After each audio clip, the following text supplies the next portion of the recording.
కొత్త లోక చాప్టర్ 1 ఇదొక సూపర్ హీరో ఫిలిం అండి. ఇది మలయాళం డబ్బుడ్ మూవీ తెలుగులో రిలీజ్ చేశారు. మలయాళంలో పెద్ద హిట్ అయిందని చెప్పొచ్చు.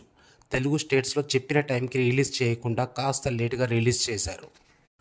ఈ సినిమాలో హీరోయిన్గా యాక్ట్ చేసిన కళ్యాణి ప్రియదర్శి బెస్ట్ పర్ఫార్మెన్స్ తన కెరియర్లో అని చెప్పొచ్చు. స్టోరీ గురించి వస్తే మెయిన్ సెంటర్ క్యారెక్టర్ చంద్ర, తనకి సూపర్ పవర్స్ ఉంటాయి. అసలు సూపర్ పవర్స్ ఎలా వచ్చాయి, ఎలా యూజ్ చేసింది, కొంతమంది ఆ పవర్స్ గురించి తెలిసాక ఏం చేశారు అనేదే ఈ స్టోరీ. పాజిటివ్స్ గురించి మాట్లాడుకుంటే మూవీ కాన్సెప్ట్ అయితే చాలా బాగుంది. టెక్నికల్లీ సినిమాటోగ్రఫీ అయితే సూపర్గా ఉంటుంది. బ్యాక్గ్రౌండ్ మ్యూజిక్కి వచ్చేసరికి అదొక వేరే లెవెల్. బ్యాక్గ్రౌండ్ మ్యూజిక్ కోసమైనా ఈ సినిమాకి వెళ్ళాలని అనిపిస్తుంది.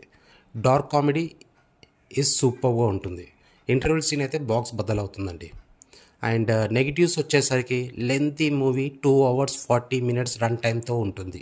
And screenplay is not up to the mark, స్లోగా అనిపించింది నాకైతే పర్సనల్గా.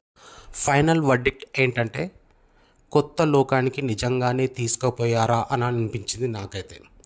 నాకు తెలిసి ఈ సినిమా బడ్జెట్ 36 కోట్లని విన్నా. ఆ ఉన్న బడ్జెట్లోనే ఇంత బాగా తీశారంటే నమ్మలేకపోయాను. థియేటర్లో వెళ్ళి చూసే సినిమా అయితే చెప్పగలను. బ్యాక్గ్రౌండ్ మ్యూజిక్, విజువల్స్ కోసమైనా తప్పకుండా చూడవచ్చు థియేటర్కి వెళ్ళి. ఇక నా రేటింగ్ వచ్చేసరికి 3/5. Thank you and please subscribe.